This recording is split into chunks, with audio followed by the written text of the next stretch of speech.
বন্যা আক্রান্ত জেলাসমূহে জেলা প্রশাসককে বৈষম্য বিরোধী ছাত্র আন্দোলনের সমন্বয়ক, সেনাবাহিনী, নৌবাহিনী, মেডিকেল টিম, অন্যান্য স্বেচ্ছাসেবকদের সাথে সমন্বয় করে কাজ করার জন্য প্রয়োজনীয় নির্দেশনা দেওয়া হয়েছে এবং তারা সবাই কাজ করছেন।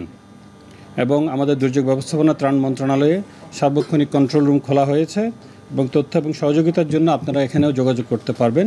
সব জেলাতেই নিয়মিতভাবে পর্যাপ্ত ত্রাণ সামগ্রী দেওয়া আছে। এর বাইরে চট্টগ্রাম, কুমিল্লা, ফেনী, নোয়াখালী, সিলেট, মৌলভীবাজার, হবিগঞ্জ এবং ব্রাহ্মণবাড়িয়া জেলায় আরও কিছু বিশেষ বরাদ্দ দেওয়া হয়েছে এবং আরও বরাদ্দ দেওয়ার কার্যক্রম চলমান রয়েছে।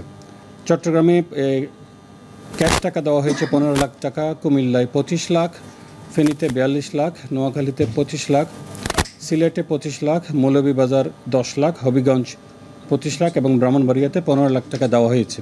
এবং আমরা জেলা প্রশাসকদের রিপোর্টের প্রেক্ষিতে আমরা আরও বেশি বরাদ্দ প্রক্রিয়া শুরু হয়ে গেছে ইতিমধ্যে। পর্যাপ্ত পরিমাণ চাল এবং শুকনো এবং অন্যান্য খাবারের বরাদ্দ দেওয়া হয়েছে। এর বাইরে রেড ক্রিসেন্ট থেকে আমাদেরকে জানানো হয়েছে তাদের টিম ফেনীতে কাজ করছে এবং অন্যান্য জেলাতেও তাদের রেড ক্রিসেন্টের টিম মোবিলাইজ হয়েছে। আর আপনাদেরকে যেটা বলেছি, সেনাবাহিনী, নৌবাহিনী, কোস্টগার্ড, বিজিবি সহ সকল টিম সমন্বিতভাবে জেলাগুলিতে কাজ করছে। এই কয়টি জেলায় মোট বরাদ্দের পরিমাণ হচ্ছে 1,82,00,000 টাকা। এটা হচ্ছে তাৎক্ষণিক দেওয়ার জন্য এবং চাল হচ্ছে 13,650 মেট্রিক টন।